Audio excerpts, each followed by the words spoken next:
and learning to sift and scrutinize with fresh eyes. I really wanted to see the earth through archaeologists' eyes. What do they observe in a pile of ruins? How does a shard of pottery or an ancient tooth help them piece together the past? How can they help us recapture and preserve our history? I chased the real thing for this book, up to the summit of Machu Picchu and down to the chilly waters of Newport, Rhode Island.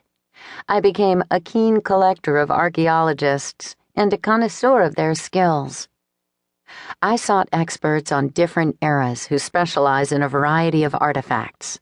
I hunted for archaeologists in places that don't ordinarily attract archaeological attention: the Caribbean and the weedy edge of Fishkill, New York, where archaeologists piece together history, post-Columbus, from plantations and graves.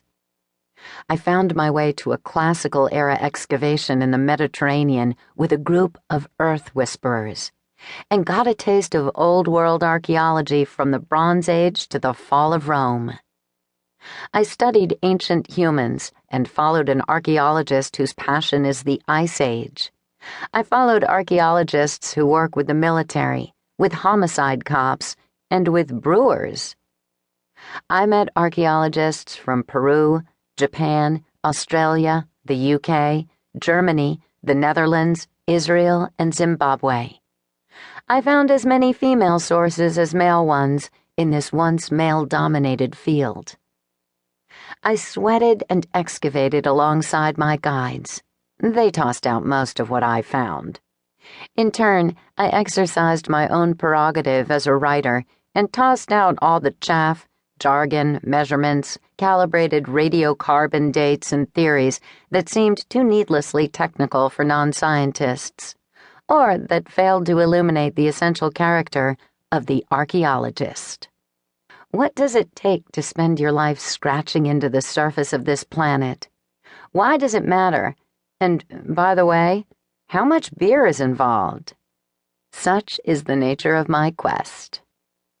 One graduate student told me, "When the apocalypse comes, you want to know an archaeologist, because we know how to make fire, catch food, and create hill forts." And I promptly added her to my address book. Knows how to make hill forts. Who can say when that will come in handy? Of course, she continued, referring to the long-term employment prospects for her and her classmates. We will end up living in cardboard boxes, just as our parents fear. Archaeological fieldwork is messy, usually short-term work for hire, assessing land for imminent development, to certify that this skyscraper or that pipeline or strip mall won't destroy an ancient village or a sacred burial ground. Those who persevere in the profession fight like cats to get these jobs and work like dogs to keep them.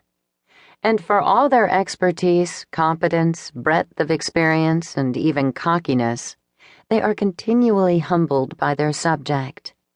For people who know so much, there is so much they can never know. One archaeologist said, with a shrug, "Someone will find most of my first book all wrong." And another said of his students, "What they'll know in 10 years will put us to shame." I was drawn to those with experience, long-term perspective, scars, and stories, the toughest I could find. 4 years ago, I stood in the National Museum of Ireland Archaeology in Dublin, contemplating vast quantities of ancient gold objects churned up by the bogs of Ireland. Hammered collars, big gold balls, gold diadems and bracelets, and things to stick in your ears, they think. At the time, the Irish economy was tanking. Dublin was running, as far as I could tell, on what spilled out of the pockets of Brits during their bachelor parties. And yet here was all this gold, artifacts floating in display cases like jewelry from Brobdingnag. Behind the main room of the museum, tucked out of sight and discreetly concealed from casual view, was another sort of archaeological bounty surrendered.